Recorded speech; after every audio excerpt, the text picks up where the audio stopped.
સુરત ભાજપનું સંગઠન નામ પૂરતું જ રહી ગયું હોય તેવું લાગી રહ્યું છે। હવે નવા 13 હોદ્દેદારો માટે પણ પ્રદેશથી ફોન આવવાની રાહ જોવાઈ રહી છે। સુરત ભાજપ સંગઠનના માળખામાં ભારે ખેંચતાણ જોવા મળી રહી છે। ભાજપની 13 સમિતિઓની રચના માટે શહેરને બદલે પ્રદેશ સ્તરેથી સીધા આક્ષેપ થતા સ્થાનિક કાર્યકરોમાં ભારે રોષ છે। પૂર્વ મેયર દક્ષેશ માવાણી સહિત ઉર્વશી પટેલ, નેન્સી શાહ, પ્રતિભા દેસાઈ, ધર્મેશ બાલારામ, વજેશ મુનડકર અને હેમાંશી રાહુલ જેવા અનેક દિગ્ગજ નેતાઓને પદથી દૂર રાખવામાં આવતા તેઓ સાઇડલાઇન થઈ ગયાનો અહેસાસ કરી રહ્યા છે। સંગઠન માત્ર શોભાના ગાંઠિયા સમાન બની રહ્યું હોવાની ચર્ચા વચ્ચે પદ મેળવવા માટે પ્રદેશ નેતાઓના ઉંબેરે લોબિંગની ઓટ જોવા મળી રહી છે। સ્થાનિક નેતૃત્વની આ અવગણના સુરત ભાજપ માટે આગામી સમય માટે મુશ્કેલીનું કારણ બની શકે છે।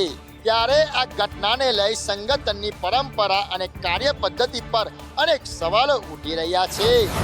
આપ પાર્ટીના કાર્યકરને જ નકલી આઈબી ઓફિસર બનીને ધમકી આપનાર આપ પાર્ટીના પ્રમુખ અશોક ઓઝાની ધરપકડ કરાઈ છે। વડોદરા અને આણંદમાં રાજકીય સનસનાટી મચાવનાર આઈબી કોલ કેસનો પોલીસે પર્દાફાશ કર્યો છે। આમ આદમી પાર્ટીના કાર્યકરોને ધમકાવવાના આક્ષેપ સાથે થયેલા ટ્વીટ બાદ તપાસમાં ચોંકાવનારો ખુલાસો થયો કે આઈબીના નામે ફોન કરનાર અન્ય કોઈ નહીં પણ વડોદરા આમ આદમી પાર્ટીના પ્રમુખ અશોક ઓઝા અને તેમના સાથી નીતિન ટાંગરિયા હતા। રાજકીય કિન્નાખોરી અને પોતાના જ પક્ષના કાર્યકર કેશવજી ચૌહાણ પ્રત્યેના ડરને કારણે અશોક ઓઝાએ તેમને દિલ્હી ભગાડવા માટે પોલીસ અને આઈબીની ખોટી ઓળખ આપી ધમકાવવાનું કાવતરું રચ્યું હતું। આ સમગ્ર મામલે આણંદ સાયબર ક્રાઇમ પોલીસે બંને આરોપીની ધરપકડ કરી બીએનએસ અને આઈટી એક્ટ હેઠળ ગુનો નોંધી વધુ તપાસ હાથ ધરી છે। નકલી આઈબી ઓફિસર કેસમાં હવે એવું તો લાગી રહ્યું છે કે આ પાર્ટીમાં બધું જ સમૂહ સૂત્રું નથી। સુરતમાં વસ્તી ગણતરીની પદ્ધતિથી શિક્ષકોને તકલીફ પડી રહી છે, જેને લઈને આજે વિરોધનો સૂર ઉઠ્યો હતો। સુરતમાં વસ્તી ગણતરીની કામગીરીને લઈને પ્રાથમિક શિક્ષણ મહાસંઘ દ્વારા ઉગ્ર વિરોધ કરવામાં આવ્યો છે। ઉધના સ્થિત ઝાંસી રાણી ગાર્ડનમાં મોટી સંખ્યામાં શિક્ષકો એકત્ર થઈ વિવિધ માંગણીઓ સાથે રજૂઆત કરી હતી। શિક્ષકોનો આક્ષેપ છે કે ઘર અને શાળાથી 7 થી 21 કિલોમીટર દૂર બ્લોક ફાળવતા તેમના પર વધારેનો ભાર પડી રહ્યો છે। છેલ્લા 15 દિવસથી તંત્ર સમક્ષ 1000થી વધુ અરજીઓ કરવામાં આવી હોવી છતાં કોઈ ઉકેલ ન આવતા નારાજગી જોવા મળી હતી। સગર્ભા મહિલા, સિંગલ મધર, મેડિકલ ઇમરજન્સી ધરાવતા અને 55 વર્ષથી વધુ વયના શિક્ષકોને કામગીરીમાંથી મુક્તિ આપવા તેમજ એક શિક્ષક એક બ્લોકની માંગ ઉઠી છે। માંગણીઓ સ્વીકારવામાં નહીં આવે તો વસ્તી ગણતરીની કામગીરીના બહિષ્કારની પણ ચીમકી ઉચ્ચારવામાં આવી છે। જો જલ્દીથી તેમની માંગણી નહીં પૂરી કરવામાં આવે તો આગામી દિવસોમાં ગાંધી ચીડિયા માર્ગે આંદોલનની પણ ચીમકી ઉચ્ચારવામાં આવી છે। એકવાર ફરી ગુજરાત યુનિવર્સિટી વિવાદમાં આવી છે। બીકોમની પરીક્ષા અને પેપરમાં છબરડો થયો હોવાના આક્ષેપો વિદ્યાર્થીઓ દ્વારા કરવામાં આવ્યા। ગુજરાત યુનિવર્સિટી બીકોમની પરીક્ષામાં મોટો છબરડો સામે આવ્યો। વિદ્યાર્થીઓની પરીક્ષા શરૂ થતાની સાથે જ ખોટું પ્રશ્નપત્ર પૂછવામાં આવ્યું, જેને લઈને વિદ્યાર્થીઓ દ્વારા હોબાળો કરવામાં આવ્યો। જે બાદ વિદ્યાર્થીઓની મૂંઝવણ દૂર કરવા ફરીથી પેપર બદલવું પડ્યું। જો કે આ વિવાદને લઈને ભૂલ સુધારણા કરવા માટેના અનેક આક્ષેપો પ્રતિ આક્ષેપો પણ કરવામાં આવ્યા। ખોટું પ્રશ્નપત્ર આપવાની ઘટનાથી વિદ્યાર્થીઓનો કિંમતી સમય બગડ્યો। તેવા લોકોની જવાબદાર લોકો સામે ફરિયાદ કરવામાં આવે ને જરૂરી પગલાં લેવામાં આવે તેવું વિદ્યાર્થી આગેવાનો દ્વારા વિરોધ કરીને માંગ કરવામાં આવી। જો કે આ પેપર છબરડાને લઈને વિદ્યાર્થીઓ અને વાલીઓમાં પણ ભારે રોષ જોવા મળ્યો હતો, તો વિરોધના સૂર પણ એનએસયુઆઈ દ્વારા કરવામાં આવ્યા હતા। ત્યારે જવાબદાર લોકો સામે યુનિવર્સિટી તંત્ર શું પગલાં લે છે તે જોવાનું જ રહ્યું। ગાંધીનગર સેશન્સ કોર્ટે 4 વર્ષની માસૂમ બાળકી પર દુષ્કર્મ આચરનારા નરાધમને આજીવન કેદની સજા ફટકારી છે, તો સાથે જ પીડિત પરિવારને 10 લાખ રૂપિયાનું વળતર ચૂકવવા આદેશ પણ કર્યો છે। ગત વર્ષે ડિસેમ્બર 2025માં ગાંધીનગરના સેક્ટર 24માં 4 વર્ષની બાળકી સાથે મૂળ બિહારના આરોપી રામ યાદવે જાડીઓમાં લઈ જઈ દુષ્કર્મ આચર્યું હતું। ઘટના બાદ ગાંધીનગર સેક્ટર 21 પોલીસ સ્ટેશનમાં ફરિયાદ નોંધાઈ હતી। આરોપીની ધરપકડ બાદ જ્યારે પોલીસ ઘટનાનું રિકન્સ્ટ્રક્શન કરવા માટે ઘટના સ્થળે લઈ ગઈ હતી ત્યારે આરોપીએ ફરાર થવાનો પ્રયાસ પણ કર્યો હતો, જે દરમિયાન પોલીસે સ્વ બચાવમાં આરોપી પર ફાયરિંગ પણ કર્યું હતું। ગાંધીનગર પોલીસે કેસ માત્ર 13 દિવસમાં પોસ્કો કોર્ટમાં ચાર્જશીટ દાખલ કરી દીધી હતી। ત્યારબાદ કોર્ટે માત્ર 5 મહિના 10 દિવસમાં આ ઝડપી સુનાવણી પૂર્ણ કરી આ કેસમાં 35 જેટલા સાક્ષીઓની જુબાની લઈ આજે કોર્ટે આરોપી રામ યાદવને છેલ્લા શ્વાસ સુધીની આજીવન કેદની સજા ફટકારી છે।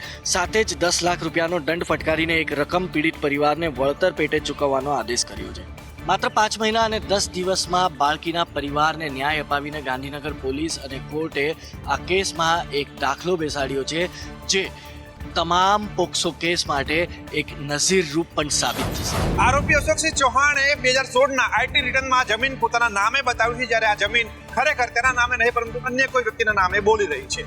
અમદાવાદ શહેરના નહેરુનગર બસ સ્ટેન્ડ પાછળ જમીન વિવાદમાં 5 રાઉન્ડ ફાયરિંગ કરવાના કેસમાં એક મોટો ખુલાસો થયો છે. આ કેસમાં સામે આવ્યું છે કે આરોપી અશોકસિંહ ચૌહાણ કે જેઓ રિટાયર્ડ ડીવાયએસપી છે, તેમણે ખોટા દસ્તાવેજોના આધારે જમીન પચાવી પાડવાનો કારસો રચ્યો હતો અને આ કારસાના ભાગરૂપે 2016ના આઈટી રિટર્નમાં તેમણે આ જમીન પોતાના નામે દર્શાવી હતી. આ સાથે જ જમીન વિવાદ કેસમાં પોલીસ દ્વારા મોટી કાર્યવાહી કરવામાં આવી છે કે જેમાં હાલ અશોકસિંહના પુત્ર અને પુત્રી જેલમાં છે, ત્યારે અશોકસિંહ હાલ રિમાન્ડ ઉપર છે અને તેમની વધુ પૂછપરછ કરવામાં આવી રહી છે. અને આ પૂછપરછમાં જ સામે આવ્યું છે કે આરોપી અશોકસિંહ ચૌહાણે 2016માં આઈટી રિટર્નમાં આ જમીન પોતાના નામે બતાવી હતી. સાથે જ વર્ષ 2016માં તેમની જમીન હોવાનો દાવો પણ ફગાવી દેવામાં આવ્યો હતો. 21 એપ્રિલ 2023 અપીલ શરત વિના પરત ખેંચવામાં પણ આવી હતી. જો કે અમદાવાદ શહેરમાં જે જમીન માફિયાઓનો ત્રાસ વધતો જાય છે, તેમ અમદાવાદ શહેર પોલીસનો પણ સકંજો આવા જમીન માફિયા પર કસાતો જઈ રહ્યો છે. જમીન વિવાદમાં રિટાયર્ડ ડીવાયએસપીએ કરેલા ફાયરિંગ કેસમાં મોટો ખુલાસો થયો છે. આ રિટાયર્ડ ડીવાયએસપીએ ખોટા દસ્તાવેજો થકી જમીન પચાવી પાડવાનું કૌભાંડ રચ્યું હોવાનું સામે આવ્યું છે. સિવિલ હોસ્પિટલમાં લિકર પરમિટના નામે ચાલી રહેલા કૌભાંડના સંદેશ ન્યૂઝે કરેલા પર્દાફાશ બાદ હવે તંત્ર જાગ્યું છે અને તમામ રૂપિયા હવે માત્ર ઓનલાઈન એપ્લિકેશન થકી સ્વીકારવાનો નિર્ણય કરવામાં આવ્યો. અમદાવાદની સિવિલ હોસ્પિટલમાં લિકર પરમિટના નામે ચાલતા કૌભાંડનો સંદેશ ન્યૂઝે પર્દાફાશ કર્યો હતો. નકલી રસીદોના આધારે સરકારી તિજોરીને ચૂનો ચોપડાતો હતો અને દર્દીઓના નામે કેટલાક તત્વો પોતાના ખિસ્સા ગરમ કરતા હતા. હવે આ કૌભાંડ બાદ સિવિલ તંત્ર જાગ્યું છે અને રોકડ રૂપિયા લેવા પર પ્રતિબંધ મૂકી દેવામાં આવ્યો છે. સાથે જ એક એપ આધારિત પેમેન્ટ ફરજિયાત કરવામાં આવ્યું છે. મહત્વનું છે કે તપાસમાં 257 જેટલી નકલી રસીદો મળી આવી હતી, જેના રૂપિયા લોકોએ પોતાના ગજવામાં ભર્યા હતા. પરંતુ હવે આ તમામ જે સિસ્ટમ છે તે બંધ થશે અને માત્ર એપ્લિકેશન થકી ઓનલાઈન જ રૂપિયા સ્વીકારવામાં આવશે. એટલે કે જે પરમિટના બહાને રૂપિયા પડાવી લેવામાં આવતા હતા તે હવે બંધ થઈ જશે અને રૂપિયા માત્ર પેમેન્ટ સિસ્ટમ થકી ઓનલાઈન જ લેવાશે. પોલીસની તપાસમાં સામે આવ્યું કે 257 જેટલી નકલી રસીદ બનાવી 3 લોકોએ પોતાના ખિસ્સામાં રૂપિયા નાખ્યા હતા, જે બાદ આખી સિસ્ટમ સુધારવામાં આવી અને હવે માત્ર ઓનલાઈન રૂપિયા લેવાનો નિર્ણય લેવામાં આવ્યો છે. રાજકોટના બાલાજી વેફરની ફેક્ટરીમાંથી નીકળતા ગંદા પાણીના કારણે ન્યારી નદી પ્રદૂષિત બની છે. રાજકોટના બાલાજી વેફર સામે પ્રદૂષણનો ગંભીર આક્ષેપ સામે આવ્યો છે. ફેક્ટરીમાંથી નીકળતા ગંદા પાણીથી ન્યારી નદી પ્રદૂષિત બની છે. સંદેશ ન્યૂઝ સમક્ષ ગામ લોકોએ પોતાની હાલાકી વ્યક્ત કરી હતી.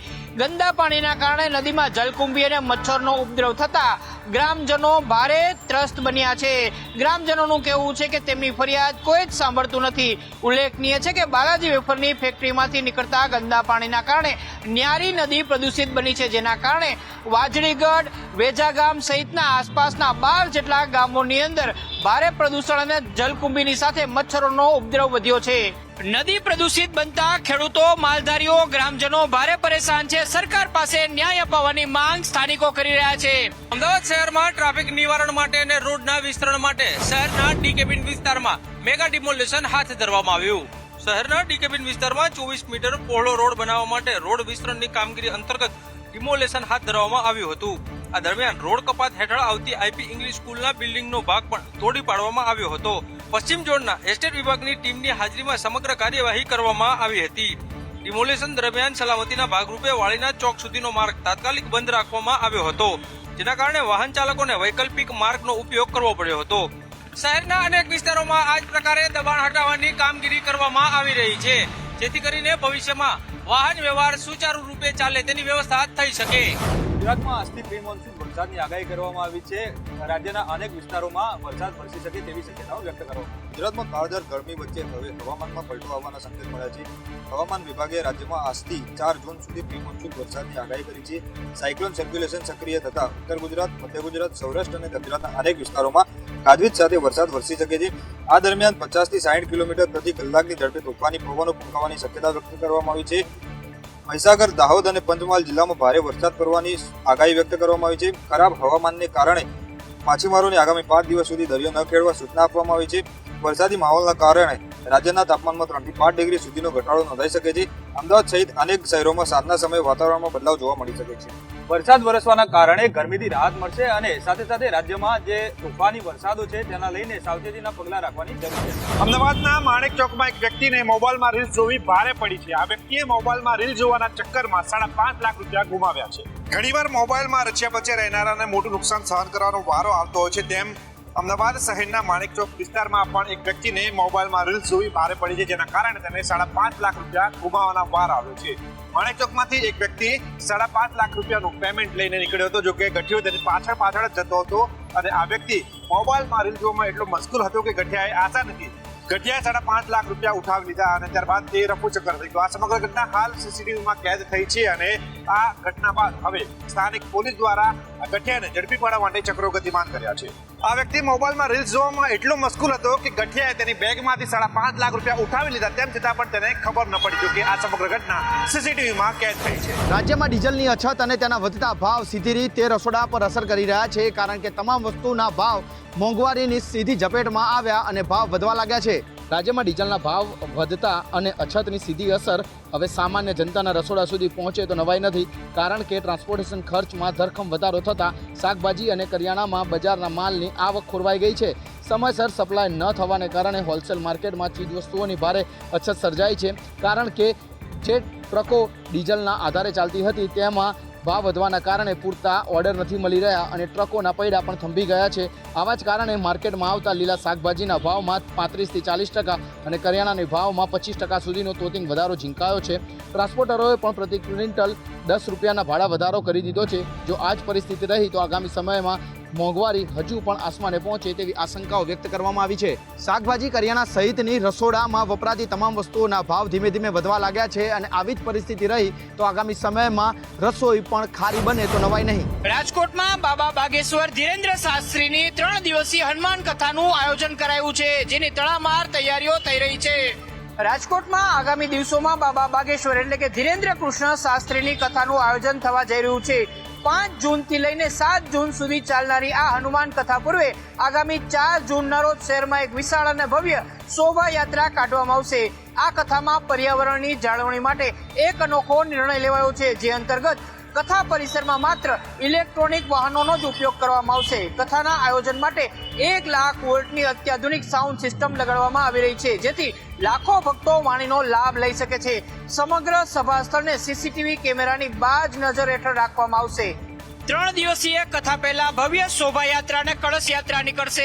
કથાની અંદર લાખો ભાવિકો એકત્ર થાય તે પ્રકારનું આયોજન કરાયું છે. केंद्रीय खेल मंत्री मनसुख मांडविया मेघालय के दौरे पे हैं. आज उन्होंने 2027 में होने वाले राष्ट्रीय खेलों की तैयारियों की समीक्षा की और साथ ही युवाओं के साथ जंगल का भ्रमण भी किया.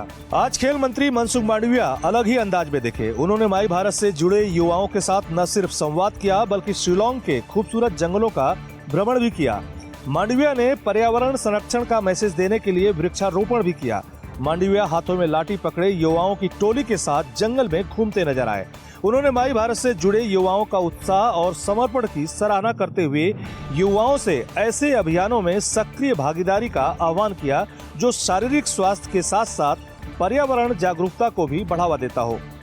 मनसुख मांडविया के मेघालय दौरे का कल अंतिम दिन है और कल मनसुख मांडविया पूर्वोत्तर भारत को मेनलैंड से जोड़ने वाली पहल की समीक्षा करेंगे.